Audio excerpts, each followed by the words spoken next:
Welcome back to this Let's Play of the original official campaign for Neverwinter Nights 2.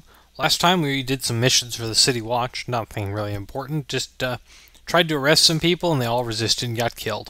We are here to keep the peace, violently if possible. Yeah, we're not very freelance though, we're just following orders. I've been messing around with some of the more unusual spells that I never use, and I'm running a little bit of an experiment here. I've cast Blindsight on a couple of my party members. I cast it on myself using my own character, but for most of my party members I've cast it, I used Eleni to cast it rather than doing it myself. And there are a whole bunch of thugs just wandering around here, but the thugs are not what we're looking for. We have something else in mind. I also cast Eagle Splendor on myself so that I have a little bit more charisma and hopefully can intimidate people. Ladies, please, there's no call to lose our tempers over this. Temper? I haven't even gotten warmed up yet. Being able to keep a rein on your spells is a sign of discipline, Quara. Something you could never master. And the instructors aren't here to shield you. Go on. Set fire to this whole street and this sad tavern, and you'll never be able to return to the academy, let alone Neverwinter. As if I'd want to stay in that prison with you high-nosed witches for another year. You're right. Here among the docks is where you belong, peddling yourself for cheap coin. Wow! Someone get me a tankard! This is going to get good! What in the nine hells did I do to deserve that? Oh, thank the gods you've arrived. Do something, these ladies are about to start throwing spells outside my establishment. Okay. Whatever you do, do it quick! They won't be able to ferry enough water from the harbor to put out a blaze if things get out of hand. Heatha, I think members of the Watch are here. Friends of yours, Quara? Sent to bail you out, perhaps? I don't need anyone's help to turn you into ash. The harbor is like, I don't know, 20 steps away? How could they not get water here? Anyway. Let's talk about this. There is nothing to discuss. Quara has threatened us for the last time, and we will stand for it no longer. Yeah? If Quara's so superior to us, then I say let her prove it, without the academy instructors stepping in to stop things. The instructors? They never stopped me before. You always went running to them, not me. I've heard every word you've said about me. Always talking behind my back, ridiculing me, just because it takes you a shoreman's hour to cast a cantrip. And you think setting fire to a stable while casting yours is any better, Quara? I practice restraint, not showy, excessive displays. Yeah, Heatha is simply cautious in her craft. You're the dangerous one, Quara. If you knew how dangerous I was, then you should have known better than to push me this far. Alright, then we'll try intimidating them.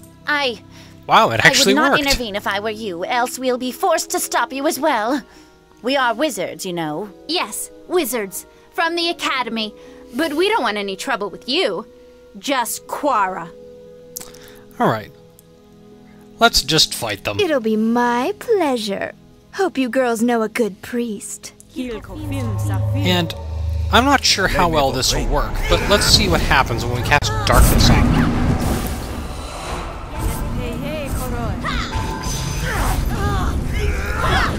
I'm not seeing I didn't any... need your help.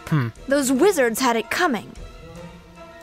Anyway, I was hoping that I guess it's only a 20% chance of concealment, so maybe that does work with Blindsight and Darkness. It's just Darkness doesn't have a big enough radius to make that work.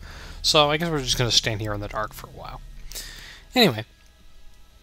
You can say you're just defending your uncle's inn. Those noble-born wannabe mages are just jealous. They don't like the fact that I can summon more power from my thumb than they can with a day's worth of concentration. They're always staring into their tomes and books, trying to categorize magic. It's a waste of time. It just is. And either you understand it or you don't. It's instinct. Okay, so she is a sorceress, not a wizard. If you've only played 2nd edition, then you won't... The sorcerer class is new, but, you know, I imagine that most people are at least familiar with the mechanics. Well, the thing is, I'm not a part of the Academy anymore. I quit. Sort of.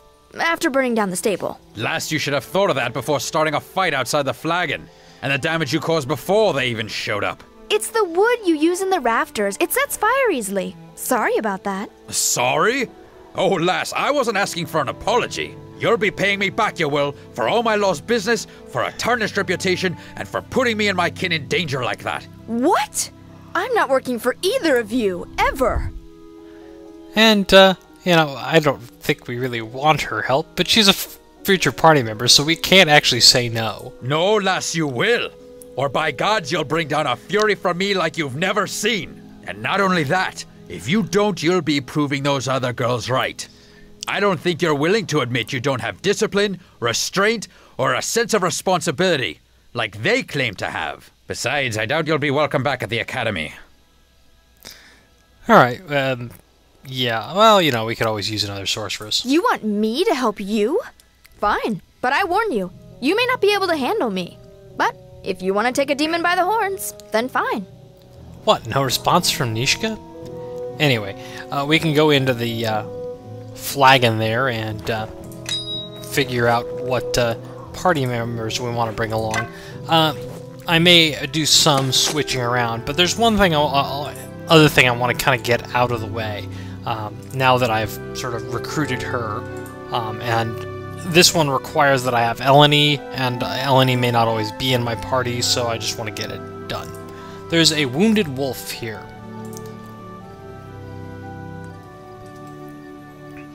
And Eleni points out it's actually a shape-shifted druid. And you can kill it and make Eleni very angry, and, you lose influence with her. You'd think murdering one of her fellow druids would cause her to do more than just sort of be angry with you.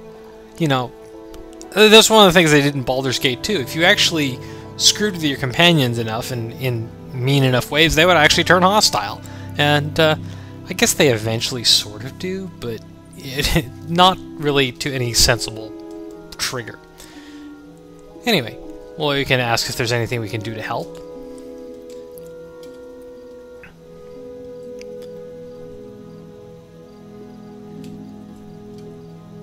And this druid is looking for Eleni to ask about problems with the Circle of the Mare.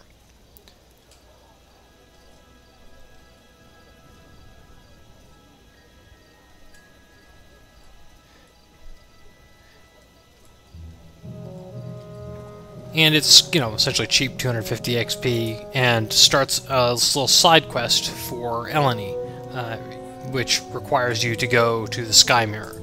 We're not going to do that just yet, but I did want to sort of get that little piece out of the way so I don't forget to do it.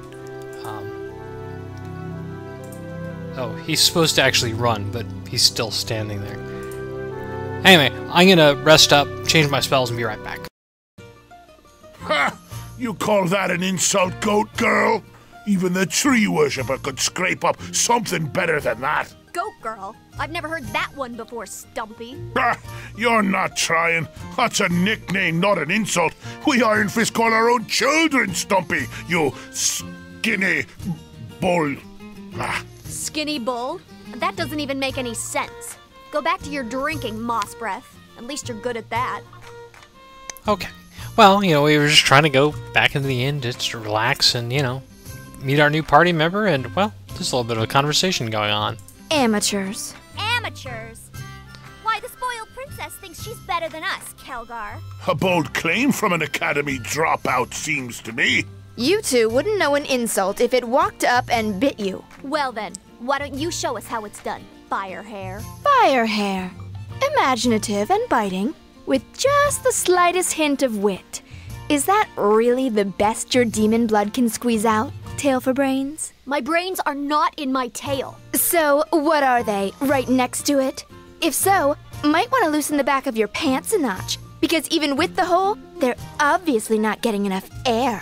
Okay, explain that one to me.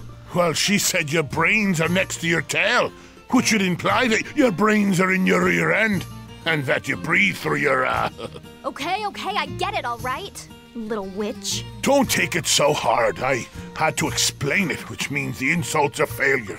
But a tankard for effort, your highness. By my reckoning, the Flagons never had a finer table-cleaning goblin wench. What, since your mother lost her job? Huh?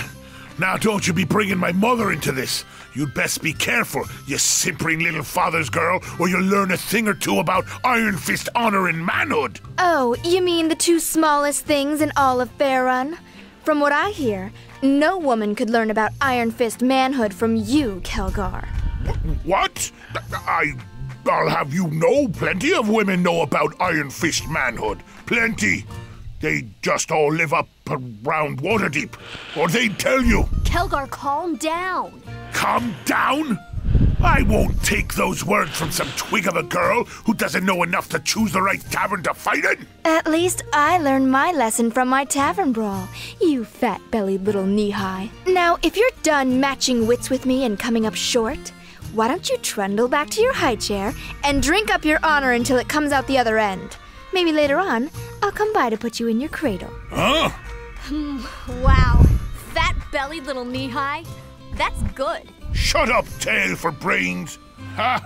And here I thought mages had nothing to offer the world. Tunkin, another round. Get your drink yourself, dwarf. Seeing as how you haven't paid for a single drop your entire stay here. Been wondering when you'd give in and grant me free reign over your kegs. Anyone else want anything? Some dwarves should never be allowed to walk the surface, little freeloaders.